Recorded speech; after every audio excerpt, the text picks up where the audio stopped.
Hey everybody, it's Ron from Pick Dawgz, and this is Ron's Big Shot Breakdown. We're going to go over 5 college basketball games for Sunday, January 12th, 2025.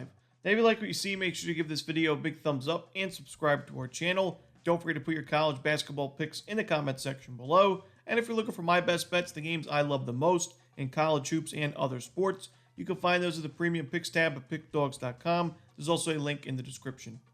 Alrighty, here we go. Here are the games for Sunday in college basketball. First up, it's Michigan State and Northwestern. This one's 12 p.m. Eastern on Fox. Now, last time we talked about Michigan State, it was their last game against Washington on Thursday. We took Michigan State, and that one laid the points, and it was a blowout win, 88-54. Now Michigan State's on a 8-game win streak. They're 4-0 in conference play. Very tough to go against, especially on the other side. You got Northwestern, who's on a bit of a losing streak right now, losing back-to-back games. But both of those were on the road, and this is a really tough team to beat when they're playing at home, as many Big Ten teams are. In fact, Northwestern does not have a home loss yet this year. Granted, they haven't played a ton of tough games at home, but they do have the win against Illinois, and I think this is going to be a very competitive game. I like Northwestern to win, and I think when you look at this team from a shot quality perspective, pretty balanced, solid on both ends of the court. They're a strong defensive team. They force turnovers. They take care of the basketball. Michigan State, one of the big advantages we saw with the Spartans in that ball game was Washington's struggles from two-point defense, giving up a lot of points from two-point field goals. But Northwestern, they're ranked 150th in two-point defense, so not outstanding, but they really don't give up a ton of points. Less than 50% of their points via two-point field goals. So I think they're going to be fine there. I think Northwestern wins this game, so it can be Northwestern in this one. Next up, it's Rhode and Niagara. This one, 12 p.m. Eastern on ESPN+. Now, I don't love fading teams on big-time losing streaks like we see Rhode in this one, especially coming off a blowout loss to Canisius, who was winless going into that game. So, really a bad loss for Niagara or for Rhode. And usually when you look at those teams in their next games, you can actually get decent prices with them because the betting markets and the public alike are really shunning those teams in that next game. But for me, I don't think this is enough with Rhode. I still think this is one of the weakest, if not the weakest team in the MAAC this year. Fundamentally, really struggling to take care of the basketball, force turnovers. They're one of the weakest shooting teams in the conference. They're ranked 341st in adjusted defensive efficiency. The one silver lining or the one advantage that Rhode usually has is their offensive rebounding percentage. They get a lot of offensive rebounds and second chance opportunities, but the problem is Niagara is an excellent defensive rebounding team, one of the best in the country, and they just played St. Peter's, who's also really relies on the offensive glass, and we saw what happened with St. Peter's offense. It really struggled, only putting up 60 points, 14 turnovers to go with it. So I think we see a similar result for Niagara. We took them against St. Peter's. I'm going to take them again in this one. Next up, we have Washington and Michigan. This one's 2 p.m. Eastern on the Big Ten Network.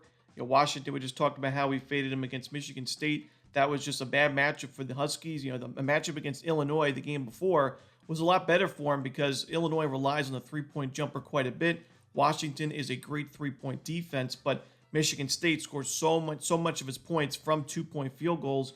It just was not a great look for Washington, and they got crushed. And for me, it doesn't get much better in this game either against a Michigan team that's ranked number 1 in the country in two-point field goal percentage, 63% as a team. They do take a lot of threes, but I think they'll be able to focus on the two-point side of things in this one. They're 4-0 in conference play, 12-3 straight up on a 4-game win streak.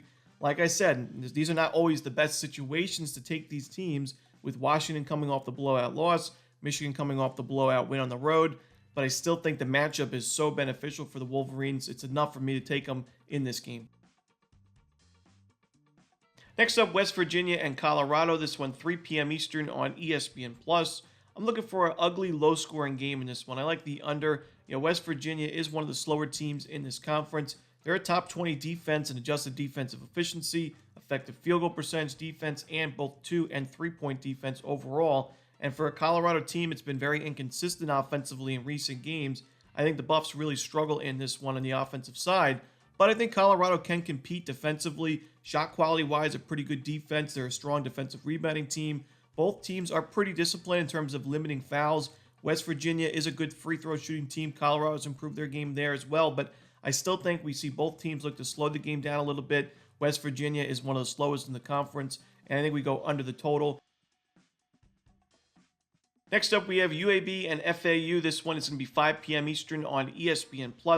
This is kind of an interesting game because these are two similar teams. They're both 9-7 with a 2-1 conference record. They're both ranked inside the top 200, or excuse me, the top 60 in adjusted offensive efficiency, ranked outside the top 150, and for UAB's case, outside the top 200 in adjusted defensive efficiency. So potent offenses, not so great defenses. UAB is an excellent offensive rebounding team. They should get a lot of second chance opportunities in this game because FAU has struggled there. But I think FAU is going to be able to pick its number really offensively, score, potentially in the 90s in this game against a weak UAB defense.